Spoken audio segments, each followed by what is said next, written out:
దేవుడు మరి గతించిన కాలం అంతా తన సజీవమైన రేఖల చాటున మనందరినీ భద్రంగా క్షేమంగా ఉంచినటువంటి విధానం బట్టి ముందుగా మన తండ్రి అయినటువంటి దేవాది దేవునికి స్తోత్రాలు కృతజ్ఞతలు తెలియజేసుకుంటూ కూడిన మీ అందరికీ వందనాలు తెలియజేస్తున్నాను. మరి గతంలో కొన్ని విషయాలు బైబిల్ గ్రంథం గురించి మనం చూడడం జరిగింది. అయితే ఈరోజు యేసుక్రీస్తుని ఎందుకు నమ్మాలి అనేటువంటి విషయాల గురించి కొద్ది నిమిషాలు మీకు బైబిల్ గ్రంథం నుంచి కొన్ని మాటలు నేను జ్ఞాపకం చేసి నేను ముగిస్తున్నాను. చూద్దాం. ప్రపంచంలో అనేకులు ఈరోజు యేసుక్రీస్తు ప్రభువుని నమ్మి క్రైస్తవ మార్గంలో ఉన్నారు.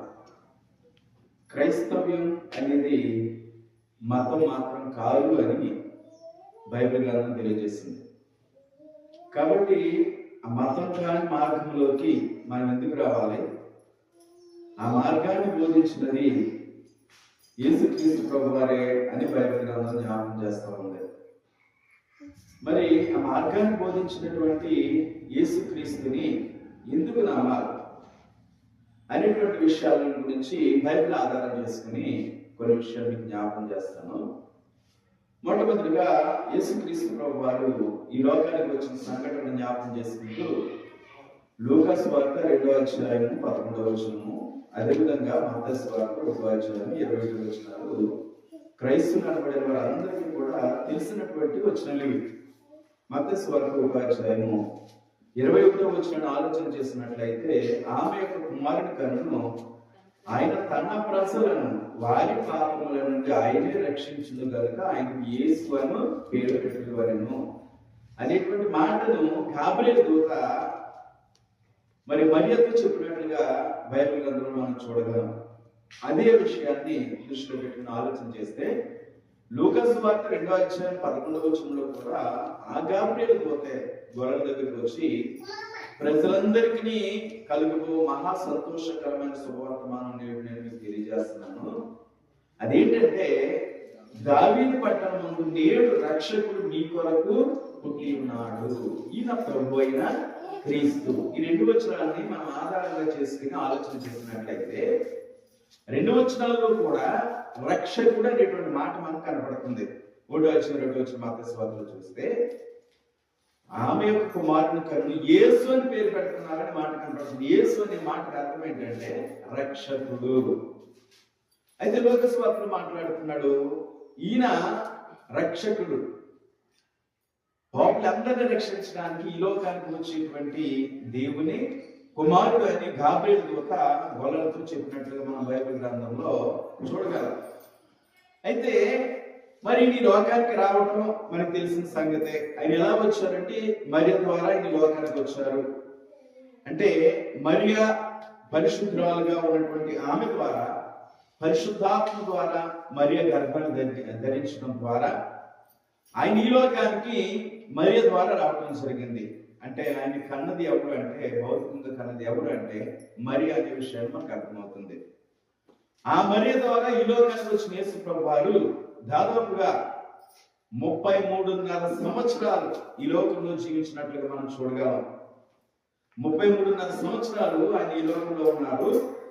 లూకా సువార్త 3వ అధ్యాయం 23వ వచనాన్ని మనం పరిశీలన చేసినట్లయితే, ఈ లోకంలో ఉన్నటువంటి యేసుక్రీస్తు ప్రభువారు లూకా 3:23లో ఆయన సువార్త ప్రారంభం 30వ సంవత్సరాన్ని ఈ లోకంలో సువార్త ప్రారంభించారు. ఆయన అంటే దేవుని మాటలు చెప్పడం ప్రారంభించారు. అంటే అంతకుముందు చెప్పలేదా అంటే చెప్పారు.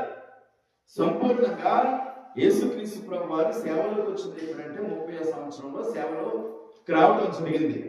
అయితే ఆయన గురించి ముందుగానే మరొక ఆయన మాట్లాడారు. ఎవరంటే మత్తయి సువార్త 3వ అధ్యాయం 1వ వచనం మనం ఆలోచన చేసినట్లయితే అక్కడ చక్కటి మాట కనపడుతుంది. అక్కడ ఆ దినములందు బాప్తిస్మిచ్చి యోహాను ఏం మాట్లాడాడంటే, పరలోక రాజ్యము సమీపించి ఉన్నది కనుక మీరు మారు మనసు పొంది బాప్తిస్మము పొందండి అని మాట్లాడుతూ క్రింద వచనాల్లో ప్రభువు మార్గము సిద్ధపరచుడి, ఆయన త్రోవలను సరళము చేయుడి అనేటువంటి మాటలు కనబడతాయి. అంటే యేసుక్రీస్తు ప్రభు వారి లోకానికి రాకముందే ఆయన గురించి సాక్ష్యం ఇవ్వడానికి దాదాపుగా ఆయన కంటే ముందుగా 6 నెలల ముందుగా యేసుక్రీస్తు ప్రభు వారి గురించి సాక్ష్యం ఇవ్వడానికి బాప్తిస్మిచ్చే యోహాను, ఎలిజబెత్, జకరియా గారి ద్వారా ఈ లోకానికి వచ్చారు. యేసు ప్రభు వారి కంటే 6 నెలల ముందుగా బాప్తిస్మిచ్చే యోహాను లోకానికి రావడం జరిగింది. ఆ యోహాను గారు మాట్లాడుతున్నారు, ఈ లోకానికి వచ్చి సువార్త ప్రారంభించి ఆయన మాట్లాడుతున్నారు, ప్రభువు మార్గము సిద్ధపరచుడి, ఆయన త్రోవలను సరళము చేయండి అని. ఎవరి మార్గం గురించి మాట్లాడుతున్నారు ముందుగా అంటే ప్రభు మార్గం. ఎవరి ప్రభు అంటే లోక రక్షకుడైనటువంటి మరియమ్మ గర్భాన్న జన్మించినటువంటి యేసు. యేసు గురించి ముందుగానే ప్రకటన చేయడానికి బాప్తిస్మిచ్చే యోహాను గారు ఈ లోకానికి రావడం జరిగింది. ఆయన మాట్లాడుతున్నాడు, ప్రభు మార్గం సిద్ధపరచుడి, ఆయన త్రోవలను సరళము చేయండి. ఎందుకంటే అక్కడ మాట్లాడుతూ పరలోక రాజ్యము సమీపించి ఉన్నది. అప్పటివరకు ఈ లోకంలో ఏ రాజ్యం లేదు అంటే పరలోక రాజ్యము లేదు. ఆ పరలోక రాజ్యం ఈ లోకంలో ప్రారంభించబడాలి అంటే యోహాను గారు ప్రకటిస్తున్నటువంటి యేసు ఈ లోకంలో వచ్చి ఉండాలి. యేసు ఈ లోకానికి వస్తున్నారనే విషయం ఆయనకు తెలుస్తుంది కనుక ఆయన గురించి ప్రకటన చేయడానికి బాప్తిస్మిచ్చే యోహాను ఈ లోకానికి రావడం జరిగింది.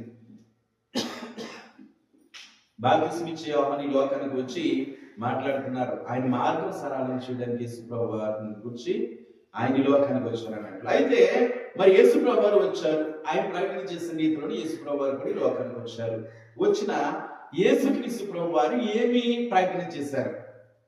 4వ అధ్యాయం మత్తయి సువార్త 17వ వచనం. ఈయన కూడా ప్రారంభంలో దేవుని గురించి ప్రకటన చేస్తారనే విషయాన్ని మనం ఇక్కడ చూడగలం. 4వ అధ్యాయం 17వ వచనంలో కూడా యేసు ప్రభువు మాట్లాడుతున్నారు కనుక పరలోక రాజ్యము సమీపించి ఉన్నది. యేసు ప్రభువు కూడా లోకానికి ఎందుకు వచ్చారంటే పరలోక రాజ్యం నిమిత్తమైన లోకానికి రావడం జరిగింది. యోహాను గారు మాట్లాడుతున్నారు, పరలోక రాజ్యం సమీపించి ఉన్నది. అదే మాటని యేసు ప్రభువు రావడంతో కూడా ఆయన కూడా చెప్తున్న మాట ఏంటంటే పరలోక రాజ్యము సమీపించి ఉన్నది అనే విషయాన్ని యేసు ప్రభువు కూడా తన బోధనలో వాడినట్టుగా మనం చూడగలం. మరి యేసు ప్రభువు ఈ లోకానికి వచ్చిన తర్వాత అనేకులు స్వస్థపరిచినట్లుగా మనం చూడగలం. మరి ముఖ్యంగా యోహాను సువార్తలో 11వ అధ్యాయాన్ని మనందరికీ తెలిసిన వాక్యం ఇది. 11వ అధ్యాయంలో అప్పటికే 3 రోజుల ఈ సమాధిలో ఉన్నటువంటి లాజరుని 3-4 రోజులని అక్కడ కనబడుతుంది మనకి.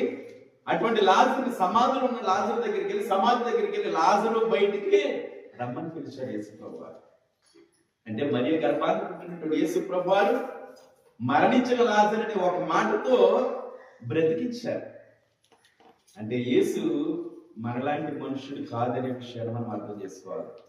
మనకైతే ఏ అధికారం లేదంటే జీవింపజేసే అధికారం మనకే లేదు. కానీ యేసు ప్రభు వారికి అయితే మరణించిన వారిని కూడా బ్రతికించేటువంటి అధికారం యేసు ప్రభు వారికి మాత్రమే ఉందనే విషయాన్ని మనం గ్రహించాలి. మరణించే సమాధిలో ఉన్నటువంటి లాజరుని సమాధి దగ్గరికి వెళ్ళి లాజరు బయటికి రమ్మని పిలిచిన వెంటనే లాజరు మరి బట్టలతో చుట్టబడినటువంటి ఆయన వెంటనే ఆయన మాట విని సమాధుల నుంచి బయటకు వచ్చినట్లుగా మనం యోహాను సువార్తలో చూడగలం. కాబట్టి విషయాన్ని మనం జాగ్రత్తగా అర్థం చేసుకోవాలి. యేసు అంటే మత బోధకుడు కాదు అని, ఆయన మరణించిన వారిని లేపేటువంటి వాడని, కన్ను లేని వారికి అనేకులకి కళ్ళనిచ్చాడు అని, మరి బలహీనమైనటువంటి అనేకుల్ని స్వస్థపరిచాడు అని మనం బైబిల్ గ్రంథంలో చూడగలం. కాబట్టి యేసుక్రీస్తు ప్రభువారిని మనం ఎందుకు నమ్మాలి అంటే యేసు ప్రభువారి గురించే యోహాను సువార్త 1వ అధ్యాయం 29వ వచనంలో యోహాను గారు మాట్లాడుతున్నారు. ఇక్కడ బాప్తిస్మిచ్చే యోహాను గారు మాట్లాడుతున్నారు. యేసు ప్రభువారు వచ్చినప్పుడు ఆయన చూసి మాట్లాడుతున్నారు కదా, ఇదిగో లోక పాపములను మోసుకుని పోవు దేవుని గొర్రె పిల్ల. అంటే యేసు ప్రభువారిని ఎలా మాట్లాడుతున్నారు యోహాను గారు అంటే ఆయన చూసి లోక పాపాన్ని మోసుకుని పోయేటువంటి దేవుని గొర్రె పిల్లగా యేసుక్రీస్తు ప్రభువారి లోకానికి వచ్చారు.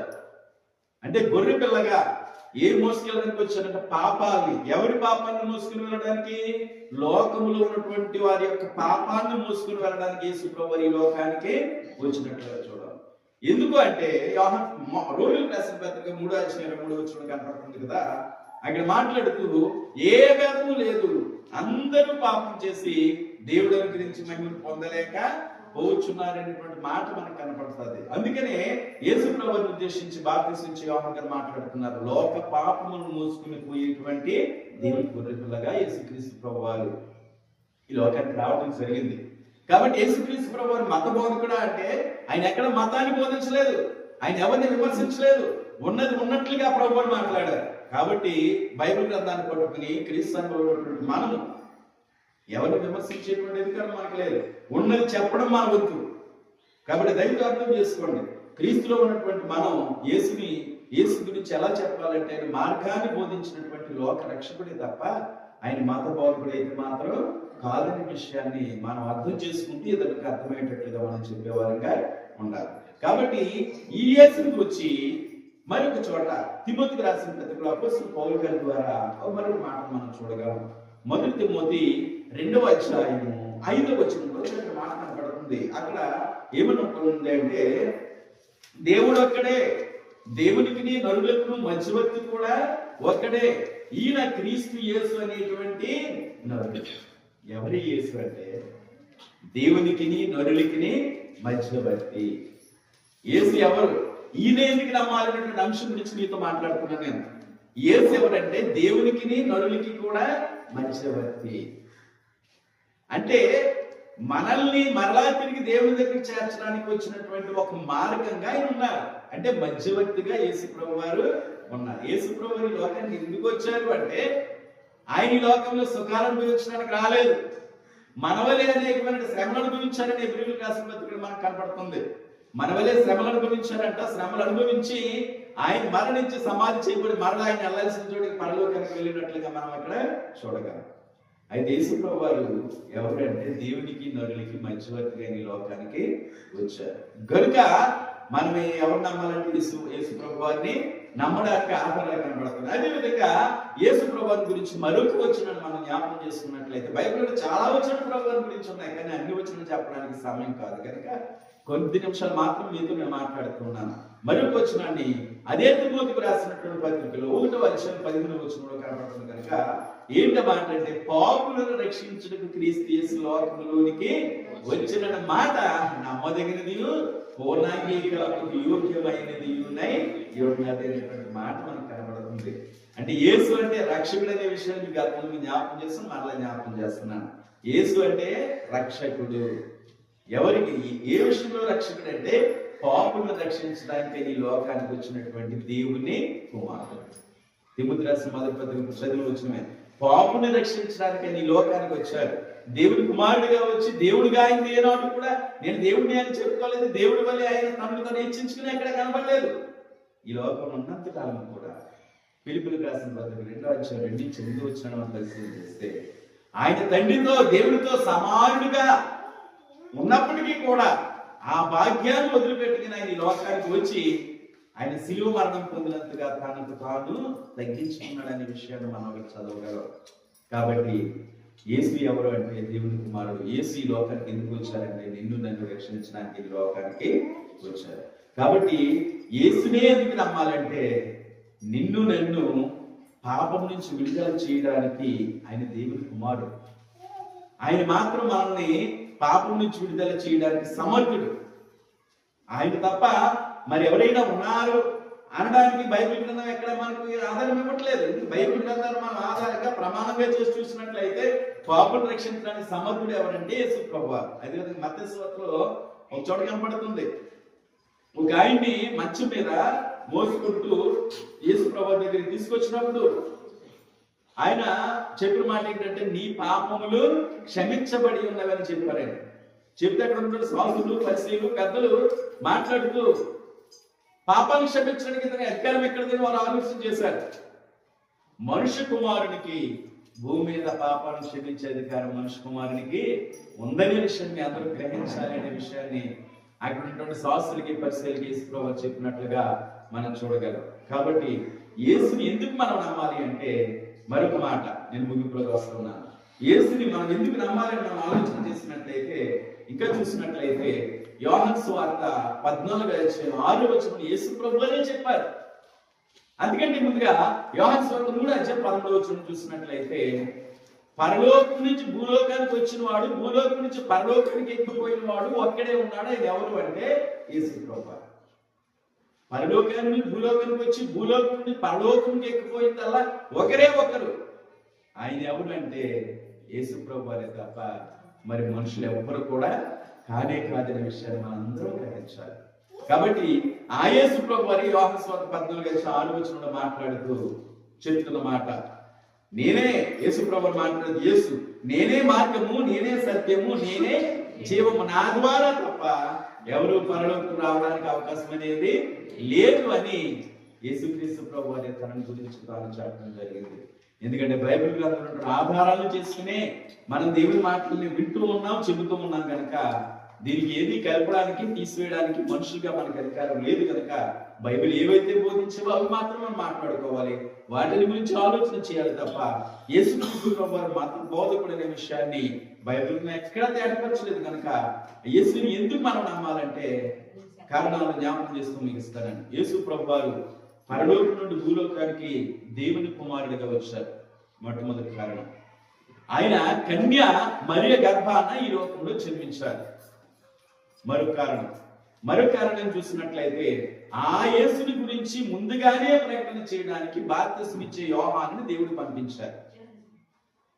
ఇంకా మరొక కారణం చూసినట్లయితే యేసు ప్రభువు ఈ లోకానికి వచ్చి ఆయన కూడా పరలోక రాజ్యం సమీపిస్తుంది కనుక మీరందరూ మారు మనసు పొందండి అని యేసు ప్రభువు ప్రకటన చేశారు. మరొక కారణం చూసినట్లయితే భూలోకంలో ఉన్నటువంటి మరి ఒక మగ్దలేని మరియను కావచ్చు, అదేవిధంగా ఒక వ్యాధిగ్రస్తుడు కావచ్చు, మీ పాపాలు క్షమించబడ్డాయి. ఇంకా చాలా వచనాలు ఉన్నప్పటికీ కూడా సమయాన్ని బట్టి కొద్ది విషయం జ్ఞాపకం చేస్తున్నాను. మీ పాపాలు క్షమించబడ్డాయి అని చెప్పి పాపాలను క్షమించేటువంటి అధికారం కూడా ఆయనకే ఉన్నదని గమనించాలి. మరి ఇంకా చూసినట్లయితే రోమిలకు రాసిన పత్రిక 3:3 ప్రకారం, యోహాను సువార్త 1:29 ప్రకారం ఆయన ఈ లోకానికి పాపాలను మోసుకుని పోయేటువంటి గొర్రె పిల్లగా ఆయన లోకానికి వచ్చారు. కాబట్టి ఆయన ఈ లోకానికి వచ్చింది ఎందుకు అంటే పాపాలను క్షమించడానికి. కాబట్టి ఇంకా అనేక కారణం చూసినట్లయితే యేసు ప్రభువు మాట్లాడుతూ నేనే మార్గం, నేనే సత్యం, నేనే జీవం. పరలోకం చేరాలి అంటే యేసుని తెలుసుకోవాలి. అది కొరింథీయులకు రాసిన మొదటి పత్రిక 15:1-3 చూసినట్లయితే అక్కడ మాట్లాడతారు, మరి యేసు ప్రభువు మరణం తెలియాలి మనకి, సమాధి తెలియాలి, పునరుత్థానం గురించి మనకి తెలియాలి. అంటే సువార్త అంటే ఏంటంటే యేసు ప్రభువు యొక్క మరణము, సమాధి, పునరుత్థానాలతో కూడినదే సువార్త. కాబట్టి ఇవన్నింటినీ కూడా ఈ లోకంలో కొనసాగించింది ఎవరు అంటే యేసుక్రీస్తు ప్రభువు. ఆ యేసుక్రీస్తు ప్రభువు ఈ లోకానికి వచ్చింది మనల్ని రక్షించడానికి వచ్చారు. కాబట్టి మనం ఆయన్ని మాత్రం ఎందుకు నమ్మాలి అంటే మన నిమిత్తం ఆయన మరణించారు. మరణించిన ఆ యేసుని మనం నమ్మినట్లయితే మన పాపాల నుంచి మనం విడిపించబడి పరిశుద్ధుల లెక్కలో చేర్చబడి మనం మరణానంతరం యేసు ప్రభువు వలె పరలోకం చేరడానికి, అందుకంటే ముందుగా జరిగేటువంటి తీర్పు అనంతరం పరలోకం చేరడానికి అవకాశం ఉంటుంది కనుక యేసుక్రీస్తు ప్రభువు నమ్మడానికి ఇన్ని ఆధారాలు మీకు చూపించడం జరిగింది కనుక మాట్లాడడానికి గంటల తరబడి మాట్లాడవచ్చు, కానీ మనకైతే సమయం కొద్దిగానే ఉంది కనుక కాబట్టి యేసుని ఎందుకు నమ్మాలి, యేసుక్రీస్తుని ఎందుకు నమ్మాలంటే నిన్ను నన్ను రక్షించడానికి, నీ కొరకు నా కొరకు మన పాపాన్ని భరించి మన నిమిత్తం సిలువలో మరణించింది ఒక్క యేసు ప్రభువారే అని చెప్పడానికి నేను సంతోషిస్తున్నాను.